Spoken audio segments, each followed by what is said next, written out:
আসসালামু আলাইকুম। আমন্ত্রণ জানাচ্ছি সর্বশেষ আন্তর্জাতিক সংবাদে। শুরুতেই থাকছে সংবাদ শিরোনাম। ইরানের উপর থেকে নিষেধাজ্ঞা প্রত্যাহারের নীতিগত সমঝোতা। ইসরায়েলের তেল স্থাপনায় ভয়াবহ আক্রমণ, অগ্নিকাণ্ডে বহু হতাহতের আশঙ্কা। যুক্তরাষ্ট্রের বিরুদ্ধে ব্যবস্থার হুমকি দিল তালেবান। নতুন ধরনের যুদ্ধের জন্য প্রস্তুতি নিতে হবে বললেন মার্কিন প্রতিরক্ষা মন্ত্রী।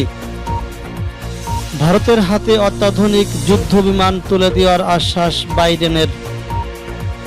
মার্কিন তুর্কি সম্পর্কে টানাপড়েন, কেন্দ্রবিন্দুতে ইনকারলিক বিমান ঘাঁটি। এবং সর্বশেষ থাকছে পারস্য উপসাগরে মার্কিন যুদ্ধ জাহাজের গতিবিধি পর্যবেক্ষণ করছে ইরান। শুনছিলেন সংবাদ শিরোনাম, এখন বিস্তারিত। ইরানের উপর থেকে নিষেধাজ্ঞা প্রত্যাহারে নীতিগত সমঝোতা। ইরানের তেল রফতানি ও ব্যাংকিং খাতের উপর থেকে নিষেধাজ্ঞা প্রত্যাহারের ব্যাপারে নীতিগত সমঝোতা হয়েছে বলে জানিয়েছে দেশটির উপপররাষ্ট্রমন্ত্রী। ভিয়েনায় পরমাণু সমঝোতা বিষয়ক আলোচনায় ইরানি প্রতিনিধি দলের নেতৃত্ব দিচ্ছেন তিনি।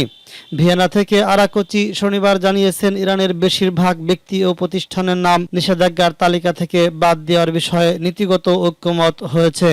তিনি বলেন, ভিয়েনা বৈঠকে এখন পর্যন্ত যেসব নীতিগত সমঝোতা হয়েছে তার ফলে ইরানের জ্বালানি খাত অর্থাৎ তেল ও গ্যাস, গাড়ি নির্মাণ শিল্প ও ব্যাংকিং খাতের উপর থেকে নিষেধাজ্ঞা প্রত্যাহার করা হবে।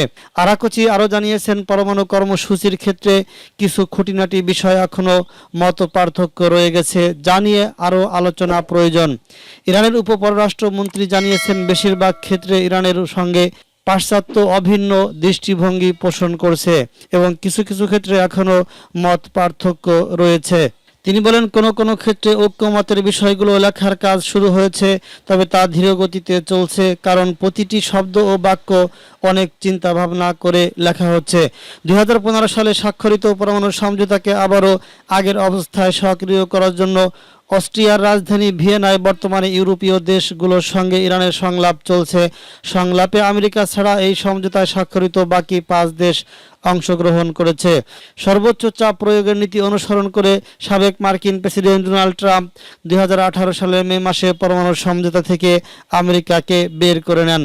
এরপর 1 বছর পর্যন্ত ইরান এই সমঝোতা বাস্তবায়নের সম্পূর্ণ প্রতিশ্রুতিবদ্ধ ছিল, কিন্তু অন্য পক্ষগুলো সমঝোতা বাস্তবায়ন না করায় 36 অনুচ্ছেদ অনুসারে ইরান সমঝোতার বেশ কিছু ধারা বাস্তবায়ন স্থগিত করে দেয়। বর্তমানে মার্কিন প্রেসিডেন্ট বাইডেন তার দেশকে এই সমঝোতায় ফিরিয়ে আনার আগ্রহ প্রকাশ করলেও তিনি ইরানকে আগে তার প্রতিশ্রুতিতে পুরোপুরি ফিরে আসার আহ্বান জানাচ্ছেন। কিন্তু ইরান বলছে, আমেরিকা আগে এই সমঝোতায় থেকে বেরিয়ে গিয়েছে বলে তাকে আগে এই নিষেধাজ্ঞা প্রত্যাহার করে এতে ফিরে আসতে হবে। ইরান ও আমেরিকার মধ্যকার মত পার্থক্যের এই জায়গাটি নিয়ে মূলত ভিয়েনা ধারাবাহিক সংলাপ চলছে। ইসরায়েলের তেল স্থাপনায় ভয়াবহ আক্রমণ, অগ্নিকাণ্ডে বহু হতাহতের আশঙ্কা। ইসরায়েলের হাইফা নগরীর একটি তেল শোধনাগারে ভয়াবহ অগ্নিকাণ্ডের ঘটনা ঘটেছে। গণমাধ্যমে প্রাথমিকভাবে বলছে, সাইবার হামলার ফলে ওই অগ্নিকাণ্ড শুরু হয়। ইসরায়েলের গণমাধ্যম জানিয়েছে, গত শুক্রবার শেষ বেলায় হাইফা নগরীর বাজান তেল শোধনাগারে এই দুর্ঘটনা ঘটে। তেল শোধনাগারের জরুরি বিভাগের কর্মীরা আগুন নেভাতে শুরু করে এবং পরিস্থিতি নিয়ন্ত্রণে আনতে উদ্ধার কর্মীদের ডাকা হয়। ইসরায়েলের জেরুজালেম পোস্ট পত্রিকা জানিয়েছে, বাজান শোধনাগারের একটি ক্ষতিগ্রস্ত পাইপ থেকে আগুনের সূত্রপাত। ইসরায়েলের চ্যানেল 12 টেলিভিশন নেটওয়ার্ক জানিয়েছে, অগ্নিকাণ্ডে তেল শোধনাগারের একটি গুরুত্বপূর্ণ পাইপ ভেঙে যায়। ইসরায়েলি পত্রিকাটি জানিয়েছে, এরই মধ্যে আগুন নিয়ন্ত্রণে এসেছে, তবে শোধনাগার থেকে তেল সরবরাহ বন্ধ রয়েছে। এই ঘটনায় শোধনাগারের ক্ষতি ও সম্ভাব্য হতাহতের ঘটনা সম্পর্কে বিস্তারিত কিছু বলেনি। যুক্তরাষ্ট্রের বিরুদ্ধে ব্যবস্থার হুমকি দিল তালেবান। আফগানিস্তান থেকে সৈন্য প্রত্যাহারে যুক্তরাষ্ট্র গত বছর স্বাক্ষরিত দোহা চুক্তি লঙ্ঘন করেছে বলে অভিযোগ তুলেছে দেশটির সশস্ত্র সংগঠন তালেবান। চুক্তি ভঙ্গের অভিযোগে ওয়াশিংটনের বিরুদ্ধে পাল্টা ব্যবস্থার হুমকি দিয়েছে সংগঠনটি। শনিবার তালেবানের মুখপাত্র জাবিউল্লাহ মুজাহিদ এক বিবৃতিতে এই কথা জানিয়েছেন। বিবৃতিতে বলা হয়, আফগানিস্তান থেকে বিদেশি বাহিনী প্রত্যাহারে সর্বসম্মতি ভিত্তিতে নির্ধারিত 1 মের সময়সীমা লঙ্ঘন করে ইসলামী আমিরাত আফগানিস্তানের জন্য দখলদার বাহিনীর বিরুদ্ধে সব ধরনের পাল্টা ব্যবস্থা নেওয়ার পথ খুলে গিয়েছে। বিবৃতিতে আরও বলা হয়, তালেবান এখন তাদের নেতৃত্বের এই বিষয়ে সিদ্ধান্তের অপেক্ষা করেছেন। এদিকে বৃহস্পতিবার থেকে আফগানিস্তান থেকে সেনা প্রত্যাহার শুরু হয়েছে বলে আন্তর্জাতিক সংবাদ মাধ্যমের খবরে জানানো হয়েছে। গত বছরের ফেব্রুয়ারিতে যুক্তরাষ্ট্র ও তালেবান আফগানিস্তানের শান্তি প্রতিষ্ঠার দীর্ঘ আলোচনার পর কাতারের রাজধানী দোহাতে এক দ্বিপক্ষীয় চুক্তি স্বাক্ষর করে। চুক্তির অধীনে তালেবান সহিংসতা ছেড়ে আফগানিস্তানের শান্তি প্রতিষ্ঠার প্রক্রিয়া অংশগ্রহণে সম্মত হয়। বিনিময়ে দেশটি থেকে যুক্তরাষ্ট্র সহ সকল বিদেশি বাহিনীকে এই বছরের ১ মের সময়সীমায় তালেবানের সিদ্ধান্ত নেওয়া হয়। তবে গত ১৪ এপ্রিল হোয়াইট হাউসে এক ঘোষণায় মার্কিন প্রেসিডেন্ট বাইডেন নতুন করে এই সময়সীমা ১১ সেপ্টেম্বর পর্যন্ত বাড়িয়েছেন। নতুন ধরনের যুদ্ধের প্রস্তুতি নিতে হবে বললেন মার্কিন প্রতিরক্ষা মন্ত্রী। মার্কিন প্রতিরক্ষা মন্ত্রী লয়েড অস্টিন তার প্রথম গুরুত্বপূর্ণ ভাষণে বলেছেন, আমেরিকা ও তার মিত্রদেরকে সম্পূর্ণ নতুন ধরনের সামরিক সংঘাতের জন্য প্রস্তুত নিতে হবে।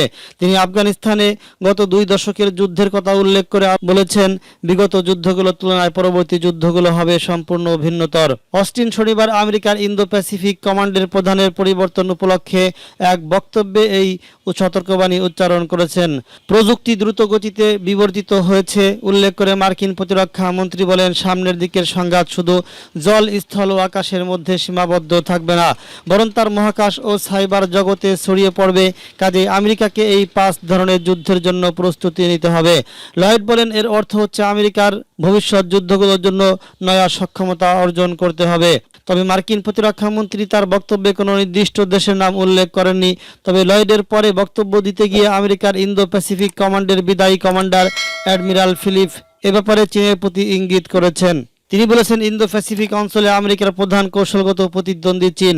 অ্যাডমিরাল ডেভিসন সরাসরি চীনের ক্ষমতাসীন কমিউনিস্ট পার্টিকে আমেরিকার কথিত উদারনৈতিক মতাদর্শের জন্য হুমকি হিসেবে বর্ণনা করেছেন। তিনি দাবি করেন, শান্তি বজায় রাখার জন্য আমেরিকা ও তার মিত্রদেরকে যুদ্ধ করে জয়ী হওয়ার জন্য প্রস্তুতি নিতে হবে। ভারতের হাতে অত্যাধুনিক যুদ্ধবিমান তুলে দেওয়ার আশ্বাস বাইডেনের। আমেরিকার প্রেসিডেন্ট হিসেবে মার্কিন মসনদ দখলের পর ভারতের সঙ্গে ক্রমশ সম্পর্কের ভিত মজবুত করেছেন বাইডেন। বর্তমান করোনা পরিস্থিতি থেকে শুরু করে ক্ষমতায় আসার মাত্র কয়েক মাসের মধ্যেই একাধিক ইস্যুতে ভারতের দিকে সহযোগিতার হাত বাড়িয়েছেন তিনি। সম্প্রতি মার্কিন কংগ্রেসের যৌথ অধিবেশনে বক্তৃতা দিতে গিয়ে সবাইকে একসঙ্গে নিয়ে চলার বার্তা দিয়েছেন তিনি। এবার ভারতের হাতে অত্যাধুনিক মানের ৬টি এয়ারক্রাফট তুলে দেওয়ার কথা ঘোষণা করলেন বাইডেন। শুক্রবার এই বিষয়ে মার্কিন প্রতিরক্ষা ও নিরাপত্তা কর্পোরেশন এজেন্সির তরফে একটি বিজ্ঞপ্তি জারি করে জানানো হয়েছে যে ভারতের সুরক্ষা, শান্তি এবং নিরাপত্তা সংক্রান্ত নজরদারির জন্য তাদের হাতে প্রায় $2.42 মার্কিন অত্যাধুনিক যুদ্ধবিমান খুব দ্রুত তুলে দেওয়া হবে। জানা গিয়েছে, এই যুদ্ধ বিমানগুলি ভারতের হাতে চলে এলে দেশের নিরাপত্তা ব্যবস্থা আরও জোরদার হবে। এছাড়া এই প্রস্তাবের অন্যতম আরও একটি উদ্দেশ্য হল ভারত প্রশান্ত মহাসাগরীয় অঞ্চলে শান্তি বজায় রাখা। এর আগে গত 2019 সালের জানুয়ারি মাসে ভারতীয় নৌবাহিনী মোট 8টি P-8L এয়ারক্রাফট কিনেছিলেন। যদিও 2013 সালে ভারতীয় বায়ুসেনার হাতে প্রথম এই এয়ারক্রাফট চলে আসে। এ বিষয়ে মার্কিন প্রশাসনের পক্ষ থেকে আরও জানানো হয়েছে, এই 6টি যুদ্ধবিমান ভারতের হাতে গেলে ভারতের সামরিক শক্তি আরও বেড়ে যাবে। শুধু তাই নয়, এই নজরদারি বিমান দিয়ে আগামী 30 বছর ভারতীয় সেনা এগুলো সবই ব্যবহার করতে পারবে।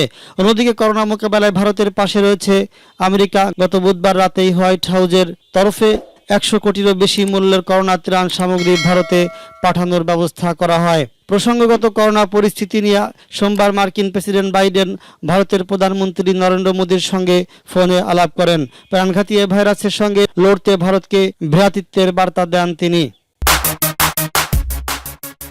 যুক্তরাষ্ট্র ও তুরস্ক সম্পর্কের টানাপোড়েন কেন্দ্রবিন্দুতে ইনকারলিক বিমান ঘাঁটি। মধ্যপ্রাচ্যে অভিযান পরিচালনা করতে মার্কিন যুক্তরাষ্ট্র তুরস্কের ইনকারলিক বিমান ঘাঁটি ব্যবহার করে আসছে। এই বিমান ঘাঁটি আবারও 2 ন্যাটো সদস্যের সম্পর্কের টানাপোড়েনের কেন্দ্রবিন্দুতে পরিণত হয়েছে। মার্কিন প্রেসিডেন্ট বাইডেন আর্মেনীয় হত্যায় বিষয়টিকে স্বীকৃতি দেওয়ার পরে মার্কিন তুর্কি দ্বিপক্ষীয় সম্পর্ক আবারও অনিশ্চয়তার মধ্যে পড়ল। বাইডেনের ওই সিদ্ধান্তের কারণে তুরস্ক তাদের এই বিমান ঘাঁটি থেকে মার্কিন যুক্তরাষ্ট্রকে তাড়িয়ে দিতে পারে। বৃহস্পতিবার সৌদি সংবাদপত্র আরব নিউজে বলছে, আর্মেনীয় গণহত্যার বিষয়ে মার্কিন প্রেসিডেন্ট বাইডেনের এই ঘোষণার প্রতিবাদে তুরস্ক ইনকারলিক বিমান ঘাঁটি থেকে মার্কিন পতাকা নামিয়ে ফেলতে পারে, অর্থাৎ মার্কিন যুক্তরাষ্ট্রের জন্য বন্ধ হয়ে যেতে পারে এই ঘাঁটি। এই বিমান ঘাঁটিটিকে মার্কিন যুক্তরাষ্ট্রের বিরুদ্ধে তুরস্ক তুরুপের তাস বলে মনে করছে ওই সংবাদপত্রটি। এই গণমাধ্যমের মতে মার্কিন যুক্তরাষ্ট্রের সাথে যে কোনো দর কষাকষির জন্য এই বিমান ঘাঁটির গুরুত্ব অনেক। তুরস্কের আদানা প্রদেশের দক্ষিণাঞ্চলে অবস্থিত একটি সামরিক অবকাঠামো হলো এই ইনকারলিক বিমান ঘাঁটি।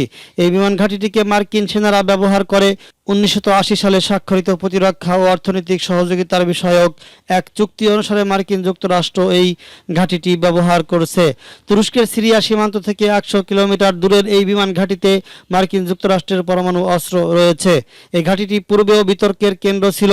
2019 সালে মার্কিন যুক্তরাষ্ট্র ও তুরস্কের মধ্যে মারাত্মক খারাপ সম্পর্কের সময়ও এই বিমান ঘাঁটিটি নিয়ে উত্তেজনা বৃদ্ধি পায়।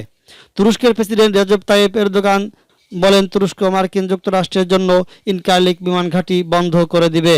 ওই সময় রাশিয়ার S-400 বিমান প্রতিরক্ষা ব্যবস্থার ক্ষেপণাস্ত্র কেনার কারণে মার্কিন নিষেধাজ্ঞার হুমকি এবং মার্কিন সিনেটে 100 বছর আগের আর্মেনীয় গণহত্যার বিষয়ে স্বীকৃতি দেওয়ার জন্য একটি পৃথক প্রস্তাব আনার জবাবে তিনি এমন মন্তব্য দেন। আরব নিউজের মতে, যদি তুরস্ক এই বিমান ঘাঁটি বন্ধ করে দেয় তাহলে তুরস্ক ও মার্কিন যুক্তরাষ্ট্রের মধ্যকার সম্পর্ক শেষ হয়ে যাবে। তুরস্ককে মার্কিন যুক্তরাষ্ট্র আর তাদের আঞ্চলিক মিত্র হিসেবে মনে করবে না। পারস্য উপসাগরে মার্কিন যুদ্ধজাহাজের গতিবিধি পর্যবেক্ষণ করছে ইরান। ইরানের ইসলামী বিপ্লবী গার্ড বাহিনী বা IRGCর নৌশাখার commander rear admiral Ali Reza বলেছেন, পারস্য উপসাগরে মার্কিন যুদ্ধজাহাজের গতিবিধি সম্পূর্ণভাবে নজরদারিতে রয়েছে। তিনি বলেন, শত্রুদের প্রতিটি পদক্ষেপ নজরদারিতে রয়েছে এবং যে কোনো জাহাজ পারস্য উপসাগরে প্রবেশ করছে তা সম্পূর্ণ পর্যবেক্ষণ করা হচ্ছে। হরমুজ প্রণালীর ব্যান্ডউইথ কন্ট্রোল কোড অনুসারে এসব জাহাজের গতিবিধি পর্যবেক্ষণ করা হবে। আলী রেজা তাংসিরি আরও বলেছেন, এই অঞ্চলে IRGCর উপস্থিতি শুধুমাত্র সামরিক কারণে নয়, বরং জাতীয় এবং আন্তর্জাতিক পর্যায়ের রাজনৈতিক, অর্থনৈতিক ও সাংস্কৃতিক বিভিন্ন ক্ষেত্রে এর উপস্থিতি রয়েছে। পারস্য উপসাগরকে উন্নয়নের ইঞ্জিন বলে মন্তব্য করেন তিনি। রিয়ার অ্যাডমিরাল আলী রেজা তাংসিরি বলেছেন, মধ্যপ্রাচ্য অত্যন্ত সম্পদশালী হওয়ায় এবং এই অঞ্চলের ভৌগোলিক বিশেষ গুরুত্ব থাকার কারণে পাশ্চাত্যের কিছু দেশ শক্তি মধ্যপ্রাচ্যে তাদের অবৈধ উপস্থিতি বজায় রেখেছে। তিনি বলেন, পারস্য উপসাগরে IRGCর পুরো নিয়ন্ত্রণ রয়েছে এবং স্বেচ্ছাসেবী বাহিনী বাসিজের উপস্থিতির কারণে বাড়তি জনশক্তি যুক্ত হয়েছে। এখন আমরা ইলেকট্রনিক্স এবং ইলেকট্রো অপটিক্যাল সিস্টেম ব্যবহার করে পারস্য উপসাগরের সমস্ত ঘটনা পর্যবেক্ষণ করছি।